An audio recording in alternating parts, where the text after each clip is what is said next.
누가복음 8장 1절부터 3절까지 말씀 제가 봉독해 드리겠습니다. 그 후에 예수께서 각 성과 마을에 두루 다니시며 하나님의 나라를 선포하시며 그 복음을 전하실세 12 제자가 함께하였고 또한 악귀를 쫓아내심과 병 고침을 받은 어떤 여자들 곧 7 귀신이 나간 자 막달라인이란 마리아와 헤롯의 청지기 구사의 아내 요한나와 수산나와 다른 여러 여자가 함께하여 자기들의 소유로 그들을 섬기더라. 아멘. 예수님께서 각 성과 마을에 두루 다니시면서 복음을 전하시는데요. 12 제자가 함께하였다 하고 말씀하죠. 12 제자가 예수님과 함께 먹고 자고 그러면서 복음을 함께 전한 겁니다. 보겠지만 누가복음 9장 또 누가복음 10장에 보면 예수님께서 12 제자를 파송하신, 전도하러 파송하신 일, 또는 70명의 제자를 또 전도하러 파송하신 일들이 기록되어 있습니다. 그러니까 제자들이 항상 주님과 함께 있으면서 주님 명령 따라서 복음을 전하고 한 거죠. 마가복음 3장에 보면 예수님께서 12 제자를 선택하실 때 제일 먼저 선택하신 그 이유 중에 하나가 그들과 함께 있게 자신과 함께 있게 하시려고 선택하셨다. 그렇게 말씀합니다. 자기와 함께 있게 하시고 또 보내사 전도도 하며 귀신 들린 자를 귀신을 쫓아내려 함이라. 제자를 선택하신 이유 중에 하나가 주님과 함께 있게 하시려고. 그래서 오늘 본문에서도 주님이 여러 성과 마을에 두루 다니시면서 복음을 전하시는데 하나님 나라를 선포하시는데 12 제자가 함께 하였다. 그러면서 그 다음 3절에서 2절에서 여인들에 관하여 이야기합니다. 그러니까 예수님께서 악귀를 쫓아내신 여인들, 또 예수님께로부터 병 고침을 받은 여인들, 그래서 막달라 출신의 마리아, 우리가 막달라 마리아라고 부르죠. 막달라인, 막달라 출신의 마리아, 그리고 헤롯의 청지기, 헤롯의 집사였던 구사의 아내 요한나, 그리고 또 수산나, 다른 여러 여자들이 자기들의 소유로 그들을 섬겼다 하고 말씀을 합니다. 그러니까 한번 생각해 보세요. 예수님께서 12 제자와 늘 항상 함께 다니셨는데 그들이 먹고 자고 하는데 드는 비용이 얼마나 많이 들겠어요. 물론 예수님을 환영하고 또 식사 대접을 하고 자기 집에서 또 주무시게 하고 그런 사람들도 많이 있었겠지만 그럼에도 불구하고 어떻게 항상 그 비용이 안 들고 그러겠습니까? 여러분 그 마가복음 11장에 보면 예수님께서 예루살렘 성에 입성하시잖아요. 그런데 그 후에 주무실 때는 예루살렘 성을 나가서 베다니에서 주무십니다. 그런데 그 다음 날 아침 일찍 나오세요. 그리고 시장에서 무화과 나무를 발견하고선 혹시라도 뭐가 있을까 해서 그 무화과 열매를 찾으셨다는 거예요. 여러분 생각해 보세요. 이 베다니는 가난한 사람들이 사는 마을이란 말이죠. 베트안이라고 하는 이 말 자체가, 베단이라는 말 자체가 가난한 자의 집이란 뜻입니다. 나병 환자들이 모여 살았던 동네였고 그러다 보니 가난한 사람들이 살던 동네란 말이죠. 그런 동네에서 주무시는데 예수님이 왜 아침 일찍 나오시겠어요? 이 가난한 사람들이 12명의 장정들과 함께 다니는 예수님을 식사 대접을 하는 게 이게 쉬운 일이 아니에요. 그래서 예수님이 시장하신데도 아침 일찍 나오셨다. 뭐 그런 이유도 포함되어 있는 거죠.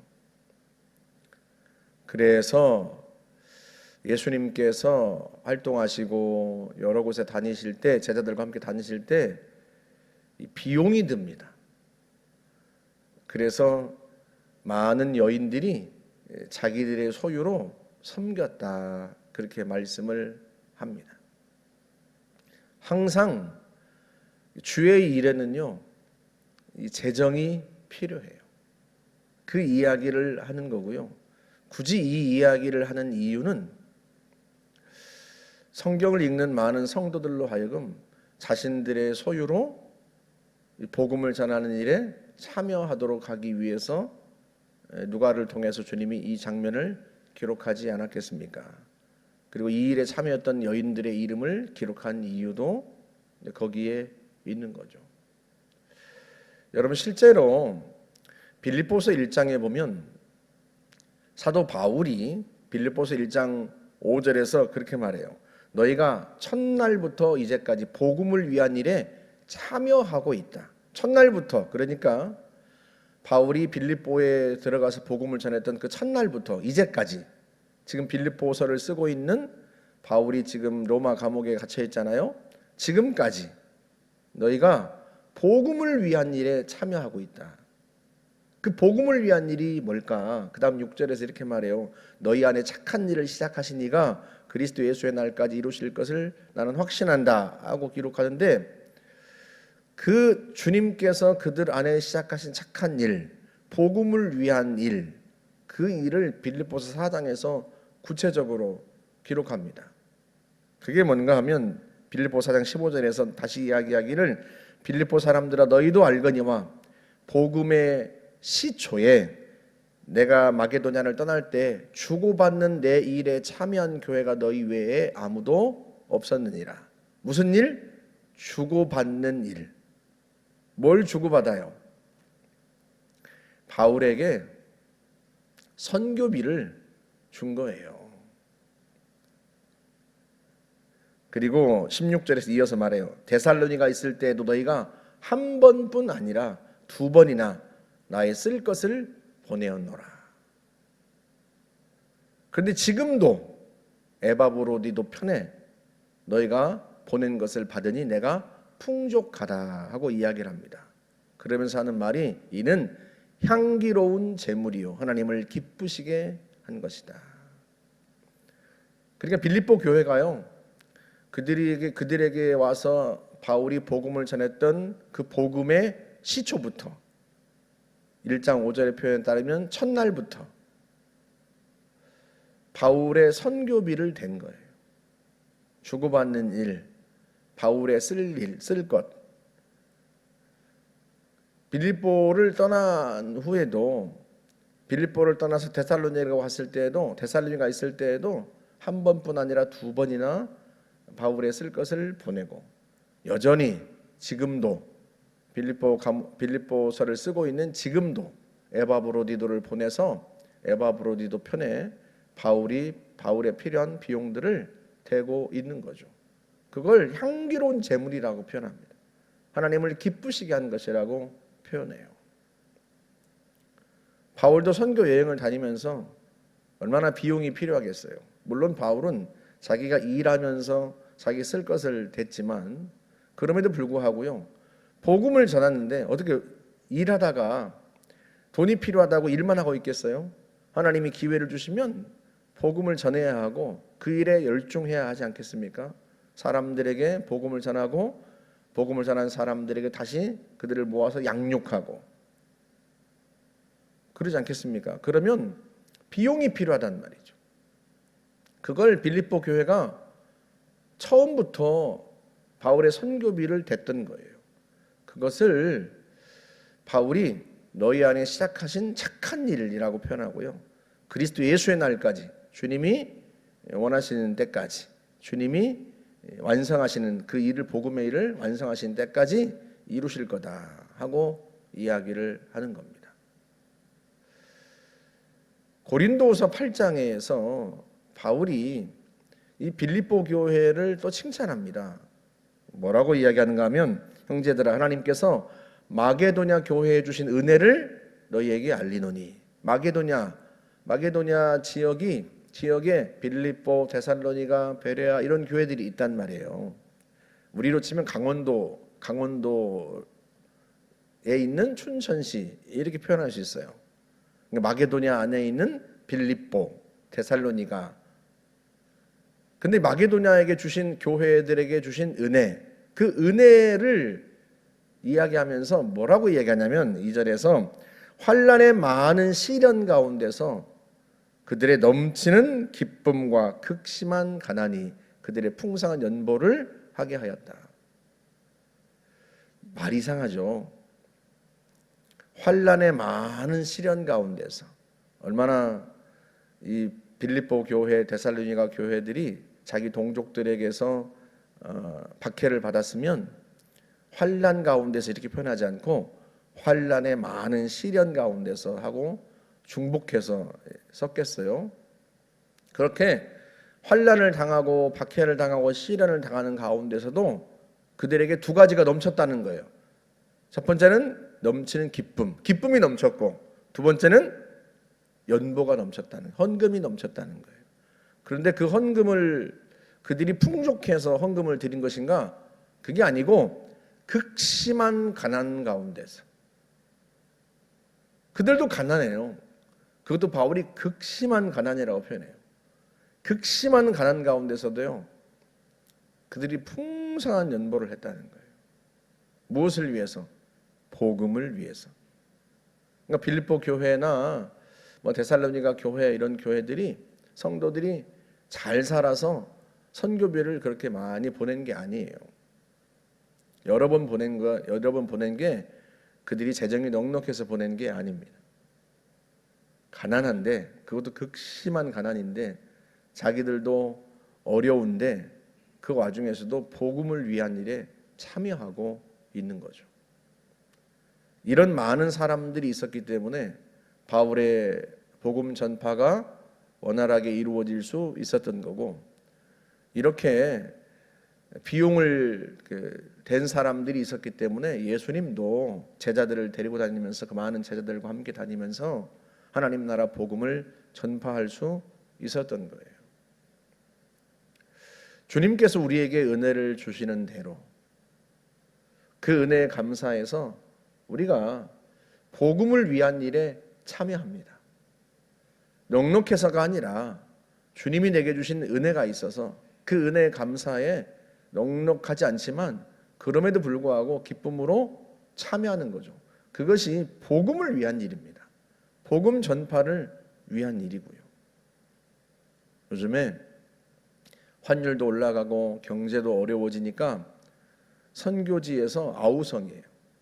왜냐하면 환율이 올라가니까 우리는 여기서 똑같이 100만 원을 보내도 거기서 받는 돈은 줄어든단 말이죠.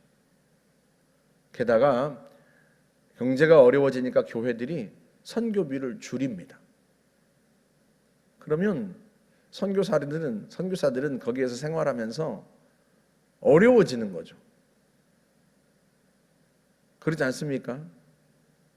그래서 여러분, 우리가 늘 복음을 전하면서 또는 교회를 세워가고 또 하나님 나라 일을 해가면서 재정을 위해서도 기도해야 하고, 한편으로는 꼭 재정이 넉넉해서 하나님께 드리는 게 아니라, 복음을 위한 일에 참여하는 게 아니라, 재정이 넉넉하지 않아도 주님이 내게 주신 은혜가 있으니 그 일에 적극적으로 참여하는 겁니다. 우리가 예수님의 말씀을 들으면서 주님께서 우리에게 주신 은혜를 따라서 우리가 해야 되는 일이 있는 거예요. 그걸 주님이 말씀을 하시는 겁니다. 마태복음 6장에서도요, 너의 보물이 있는 곳에는 너의 마음도 있느니라 하고 말씀합니다. 내 보물이 있는 곳에 뭐가 있어요? 내 마음도 있어요. 주님은 그 마음을 기쁘게 받으십니다. 그래서 올해도 우리가 하나님께서 우리에게 재정을 부어주시기를, 성도들의 가정 가운데 주님이 재정을 부어주시고 또 하는 일이 형통하기를 위해서 기도해야 하고, 또 한편으로는 주님이 부어주시지 않으시면, 재정을 넉넉하게 해주지 않으시면, 그러면 우리가 하나님께 인색해야 하는가? 그렇지 않단 말이죠.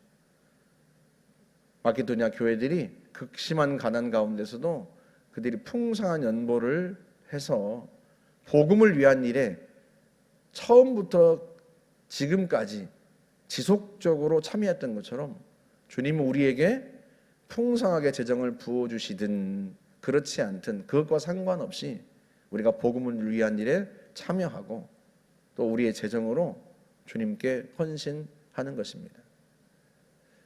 예수님을 도왔던, 예수님의 쓸 것을 채웠던 이 여인들도 여러분 꼭 풍성해서만 드리겠어요? 물론 헤롯의 청지기였던 헤롯 왕의 집사였던 구사의 아내 같은 경우는 풍성했겠죠.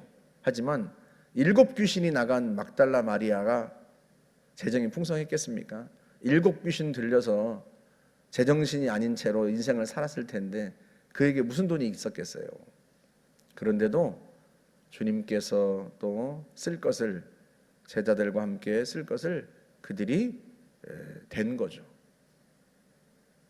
그 헌신이 있었기 때문에 주님도 제자들과 함께 다니면서 하나님 나라 복음을 마음껏 전할 수가 있었던 거예요.